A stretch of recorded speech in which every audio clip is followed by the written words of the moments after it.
General గా relationship లో ఉన్నప్పుడు ఒకరిపై ఒకరికి పొసిసివ్నెస్ ఉండడం అనేది చాలా సహజం. అంటే ఒకరి మీద ఒకరికి ముఖ్యంగా నమ్మకం ఉండటం, ఆ స్పేస్ ఇవ్వటం, ఫ్రీడమ్ ఇవ్వటం, ఇండిపెండెన్స్ ఇవ్వటము.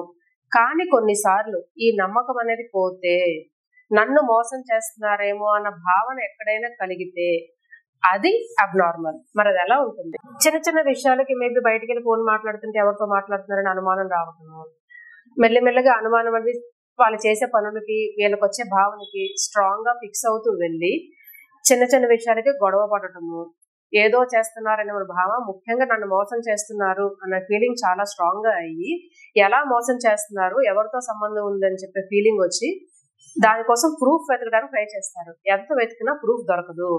ఇలా గొడవలు పెరుగుతూ ఉండి ఇంట్లో వాళ్ళందరికీ ఈ విషయం తెలిసి ఫ్యామిలీ మెంబర్స్ కూడా ట్రై చేస్తారు ఏమైనా జరుగుతుందేమో తెలుసుకోవడానికి. అయినా సరే ఏమీ జరగట్లేదు, కానీ వీరు మాత్రమే అపనమ్మకంగా ఆలోచిస్తున్నారు అన్న భావన అందరికీ కలిగితే అది నార్మల్ పర్సనెస్ కాదు.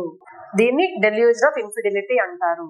అంటే స్ట్రాంగ్ గా ఎటువంటి ఎవిడెన్స్ లేకుండా, తెలియకుండా మనలో మనం ఊహించుకునే ఒక అపనమ్మకం. అక్కడ ఏమీ జరగకపోయినా సరే ఏదో జరుగుతుందని వెరీ వెరీ స్ట్రాంగ్ ఫీలింగ్. ఈ డెల్యూజన్ ఆఫ్ ఇన్ఫిడిలిటీ వలన రెగ్యులర్ గా చేయాల్సిన యాక్టివిటీస్ బాగా తగ్గిపోతాయి. మేబీ ఇంట్లో పనులు చేసుకున్నా సరే రిలేషన్షిప్ ఎఫెక్ట్ అయ్యి ఫ్యామిలీ బాగా ఎఫెక్ట్ అవుతుంది.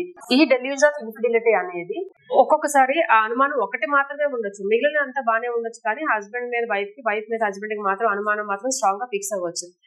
ఇది ఒకటే ఉంటే పర్సిస్టెంట్ డెల్యూజన్ డిజార్డర్ అంటారు సైకియాట్రీలో. లేదా కొన్నిసార్లు ఈ అనుమానం అనేది ఎక్కువయ్యి మిగిలిన విషయాల్లో కూడా జరుగుతుంది. అంటే నన్ను ఏదో హాని చేయడానికి ట్రై చేస్తున్నారు, నన్ను ఎవరో ఫాలో అవుతున్నారు, దానికి ఏం ఎవిడెన్స్ ఉండదు, కానీ ఆ భయం అనేది బాగా పెరిగిపోతూ ఉంటుంది.